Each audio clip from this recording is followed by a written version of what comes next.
Okay, YouTube, another quick, this one's not going to be a review, but what I like to call show and tells. This one's here just to give people ideas about what you can do with a 5.1 Dolby Digital surround system, and give you a couple ideas of what you can do in your living room. I used to have a couple really large Acoustic Research tower speakers out front and a couple really large JBL speakers, and you know, I just didn't want the living room to be cluttered with audio equipment.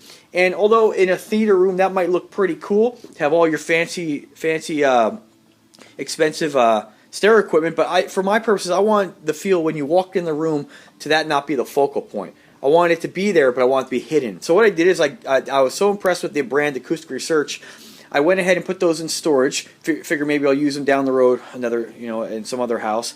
But I went with these. These are Acoustic Research 5.1 flat panel speakers. They're stainless steel, and they have a 3.5-inch driver, two of them, and then a 1-inch, I believe it's a silk dome tweeter.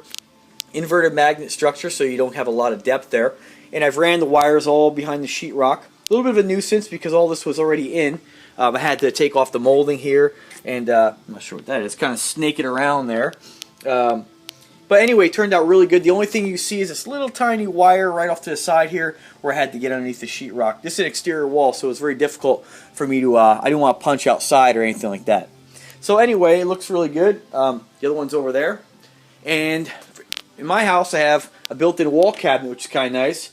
I wanted a bigger TV, but the maximum size TV I get in here is a 42. This is your older LCD projection. It's hardly used. I got this like 10 years ago. I don't really use this room too much. But let me just tell you what I have. I have some. This is an old school brand. This is very old stuff. It's the Kenwood VR2080, I believe. Really nice looking. You can't even get this stuff anymore. And then a 200 disc changer, let's face it, that most people don't ever use anymore. And it has pretty much all the buttons. Cosmetically, it's really nice, all stainless steel.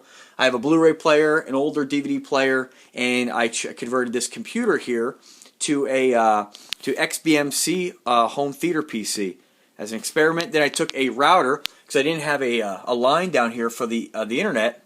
And I didn't want to use one in the computer, okay? Because with XBMC, I'm not skilled enough to really configure that to use a built-in wireless card. I went ahead and did the XBMC, which I could talk about in another video. Basically, it's a free software, free operating system, just like the Xbox Media Center. That's what it means. That you can put on any computer to make it to do what the Xbox does as far as streaming Netflix and putting movies on it. And I have a 200 gig hard drive in here that I have movies on as well.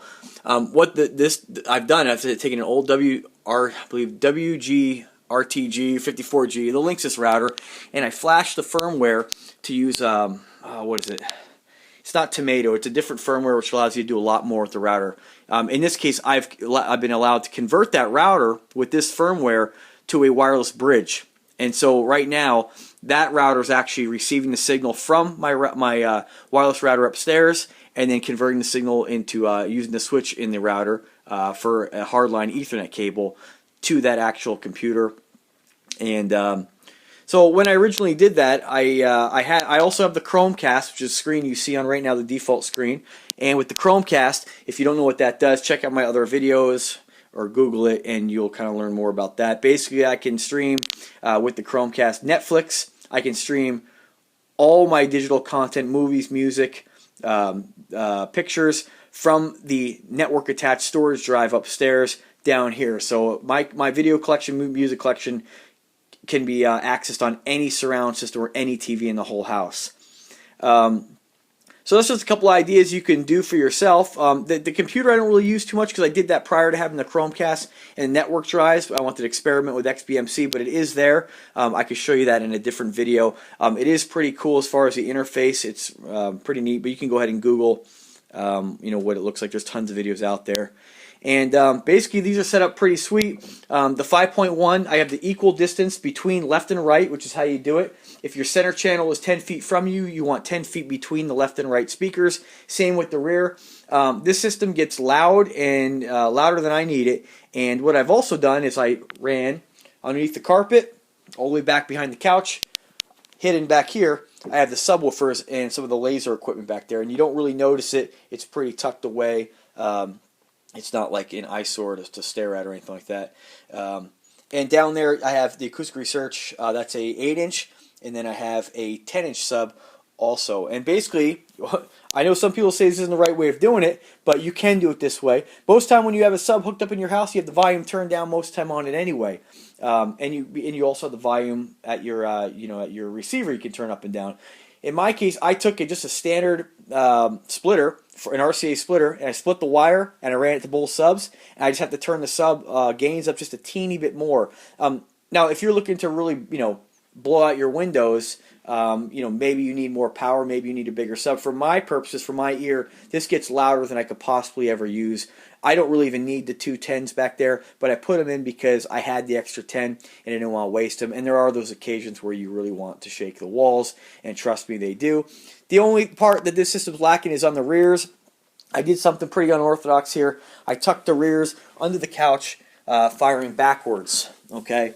And that's not the way you're supposed to do it, but I didn't really want to go through the hassle of having to have, well, one, the look of having speakers out on the tables, and two, I didn't want to go through the hassle of running some kind of in-wall or in-ceiling speakers back here.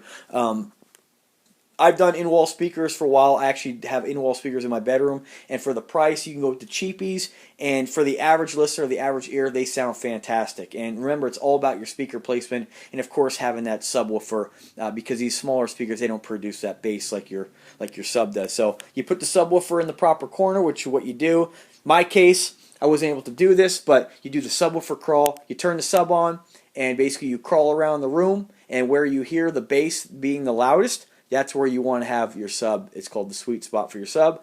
I have it in the corner back there. You're always pretty safe with a corner. That's the only place I could put it where it will remain hidden, and I don't want to see those things. I want audio equipment. I want the sounds. I don't want to see it is the thing. In this case, that looks pretty nice, I have to say. And you can close up the cabinet, and it's gone. One thing I'm going to do in the future is I'm going to turn this off now because we're pretty much done with this video. Turn off the TV. Close up the cabinet. I am going to eventually change. Sorry if this video's jumping around a little. I'm going to change this cabinet. One of my projects for vacation, maybe. I'm going to change the molding around the in-wall cabinet to something thicker, more like a picture frame, such as this, a little more ornate. Black, because a lot of the picture frames on the wall are black. And then I'm going to actually get new cabinets. I'm going to skin them with a poster of my choice of the right size, a big piece of art, and put a piece of like plexiglass real thin over the top. And then you'll basically look at that and you'll think you're looking at a giant piece of artwork. It'll be split down the middle, so you will kind of see the line, but you won't have these grooves anymore. And this is a project down the road. It's kind of hard to find art that's that large and that kind of odd shape, but I will find it and you just trim it down. It'll look pretty cool once it's done. You'll think you're just looking at, when you first look at it, just looking at a picture on the wall, and then you open up and you got the hidden system in there. Again, this system sounds really good. I'm a firm believer that you don't have to go with really expensive stuff to have really great audio and good performance. It's all about where you put those speakers. It does make a difference having, you always want to have a good two-way. If you go with a speaker that has one single driver, like some of those really cheapy surround systems, even some of the ones that are like $150, $200, like the Sonys and those kind of entry-level brands, you're better off doing something like this. Those speakers there have like one single driver, and everything kind of sounds kind of muddy. These sound fantastic. I wish you could still get them. I wish you could hear them. I could turn them on, but it's not going to do it justice, and I know you'll have the idiots who are like, "Oh, that sounds terrible." Just like with the like my videos of my cars with the 610-inch subwoofers, they're like, "Oh, it sounds terrible." Well, no, you can't hear it. I mean, only a moron thinks that you could tell the quality and the volume of sound through a YouTube video. But no matter how many times you mention that to them, they still don't seem to understand that, and there's no point in arguing with a moron. So anyway, I hope you like my video. What else? Yeah, I mean, like I said, I mean, if you're talking to somebody who never had the really expensive $2,000 a pair of speakers, the high end, I mean, that's a pretty high end receiver. I think it was $1,000. I mean, like 10 years ago. And I could tell you that there are really, really expensive brands out there. There are really, really cheap brands out there. You don't have to spend a lot of money to get good performance. And I put these speakers up to those Acoustic Research ones I had before any day of the week. Naturally, the towers do sound a little better, but if you close your eyes, listen to them, you really wouldn't find one more enjoyable than the other.